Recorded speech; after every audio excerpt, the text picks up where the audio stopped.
TV খুললেই এখন বাংলা সিরিয়ালের মেলা, তাই এক একটা সিরিয়াল শেষ হতে না হতেই শুরু হয়ে যাচ্ছে আরও এক ঝাঁক নতুন সিরিয়াল। প্রায় প্রত্যেক মাসে শুরু হয়ে গেছে কোনো না কোনো নতুন ধারাবাহিক। এই মুহূর্তে শুধু জি বাংলার পর্দায় শুরু হয়েছে দুটো নতুন সিরিয়াল, অমর সঙ্গী এবং কাজল নদীর জলে।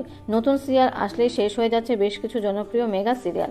আর এখনকার দিনে বাংলায় এসেছে নতুন ট্রেন্ড, অল্প সময়ে সিরিয়াল শেষ করে দেওয়ার পাশাপাশি এখন আবার দেখা যাচ্ছে বেশ কিছু নতুন সিরিয়াল সম্প্রচারিত হচ্ছে দুপুরবেলা থেকে, ঠিক যেমনটা দেখা যাচ্ছে জি বাংলার অমর সঙ্গী এবং কাজল নদী ধারাবাহিকের ক্ষেত্রে। এরই মধ্যে জি বাংলায় আসতে চলেছে আরও একটা নতুন ধারাবাহিক আনন্দী। এই ধারাবাহিকের হাত ধরেই টেলিভিশনের পর্দায় আরও একবার জি বাংলার পর্দার কামব্যাক করতে চলেছেন এই পথ যদি না শেষ হয় ধারাবাহিকের উর্মি এবং সাত্তকীর জুটি। ইতিমধ্যে এই নতুন সিরিয়ালের প্রোমো দেখে ফেলেছেন দর্শকেরা, যার পর থেকে দারুণ উচ্ছ্বাসিত অভিনেতা ঋত্বিক এবং অভিনেত্রী অন্বেষা হাজরার অনুগামীরা। তবে এই সিরিয়ালটি কবে থেকে সম্প্রচারিত হবে সেই সম্পর্কে এখনো পর্যন্ত জানা যায়নি কিছুই। তবে অনুমান করা হচ্ছে আনন্দীর জন্য বন্ধ হয়ে যেতে পারে জি বাংলার সুপারহিট মেগা সিরিয়াল জগদ্ধাত্রী কিংবা মিঠি জড়ার মতন ধারাবাহিক। তবে এখনো পর্যন্ত চূড়ান্ত সিদ্ধান্ত জানা যায়নি। প্রসঙ্গত ইতিপূর্বে একাধিকবার এই জগদ্ধাত্রী সিরিয়াল শেষ হওয়ার গুঞ্জন শোনা গিয়েছিল, তাই এখন দেখা যাক আগামী দিনে এই গুঞ্জন কতটা সত্যি হয়।